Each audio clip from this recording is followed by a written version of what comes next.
The Gifted, the Talented, and Me by William Sutcliffe. Because we can. Come downstairs, everyone! Family meeting! Even though I was mildly curious about why Dad was back from work so early and what a family meeting might involve, I stayed put in my room. Pizza! He added. Last one down gets the Hawaiian! Doors slammed, footsteps thundered down the staircase, and I leaped up after a brief tussle with Ethan in the kitchen doorway, during which Freya somehow managed to crawl between our legs and get the first slice. We all assembled around the table, eating straight from takeaway boxes spread over a layer of drawings, uncompleted homework, unopened letters, and unread magazines. Ethan, who was 17 and hadn't worn any colour except black for the last 3 years, announced through a mouthful of pizza, "I don't mind who gets custody, but I'm not moving out my bedroom." "Custody?" said Mum. "Yeah, I'm not. I'm not going anywhere at the weekends." "You've got the wrong end of the stick, love," said Mum. "We're not getting divorced." "Oh," said Ethan.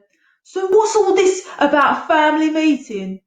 Freya, who lived in a 7-year-old's fantasy universe populated exclusively by fairies and unicorns and cats, temporarily tuned in to reality and began to cry. You're getting divorced!" Mum jumped out of her chair, dashed around the table and lifted Freya into her arms. "We're not getting divorced. You mustn't worry." "But Ethan said you are." "Ethan's wrong." "How do I know you're telling the truth?" said Freya. "How do I know you're not just saying that to protect me?" "Ethan!" snapped Mum. "Look what you've done. Tell Freya you made it up." "I didn't make it up." "You did. Nobody said anything about divorce until you piped up." "I worked it out for myself." "Incorrectly. We are not getting a divorce." "Why not?" said Ethan. "What?" replied Mum. "You're asking me why we're not getting a divorce?" "If you can't even think of an answer, maybe we should be worried," said Ethan. "Stop," said Dad. "Rewind, stay calm. There's no divorce. I call this meeting because we have something to tell you." "Trial separation," said Ethan. "No, it's good news." This shut everyone up. The idea of good news hadn't occurred to us. "I sold my company," said Dad, leaning back in his chair with a grin spreading across his face. Ethan, Freya and I stared at him blankly. "You have a company?" I said. "Yeah, of course I do. What do you think I've been doing every day for the last 6 years?" I shrugged. "Well, until last week I had a company, but now I've sold it." He beamed at us, waiting for a response. None of us had any idea what he was talking about or why he was making such a performance of this fantastically dull information. Freya, losing interest in the entire conversation, pulled a notebook from her pocket and began to draw. "For a lot of money," he added. Ethan's eyes rose from his pizza.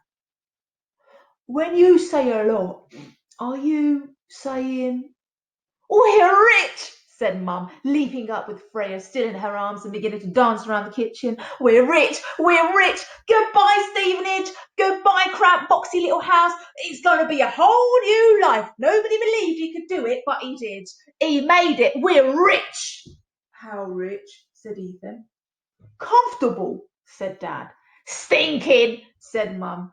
"Not stinking," said Dad. Mildly smelling." "Can I have the new phone?" said Ethan. The only clue this might have been about to happen was Dad's job, or lack of one. When Freya was still a baby, he walked out on whatever it was he was doing back then, something that involved wearing a tie and getting home after I was in bed, and installed himself in the shed at the bottom of our garden. He spent months on end squirreling around down there, just dressed like he'd just crawled out of a skip, which in fact he often had.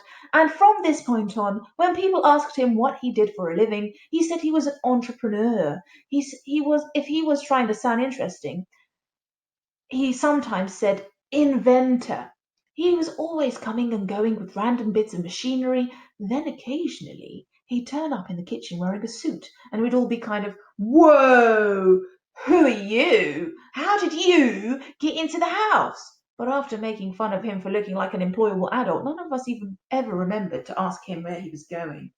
One of those meetings must have generated a source of serious money, because at some point he stopped tinkering in the shed, upgraded his wardrobe from script driver to blind man stumbling out of a jumble sale, and went off to work in a warehouse somewhere. Or maybe it was an office. I never thought of asking him. He was just my dad, going out to work like everyone else's dad. What this actually involved didn't seem important. As long as he showed up at breakfast and weekends and drove me where I needed to go, it didn't occur to me to wonder what he did all day. Then there was a week when he flew off to America carrying brand new luggage and a floppy suit bag I'd never seen before. This time I remembered to ask what he was up to, but he just said, "Matins." There was something in the way Mum wished him luck as he set off that did seem odd. The way she said it, like she genuinely meant it. But a couple of minutes later, I forgot all about the whole thing. It was just after he got home from America that our first ever family meeting was called.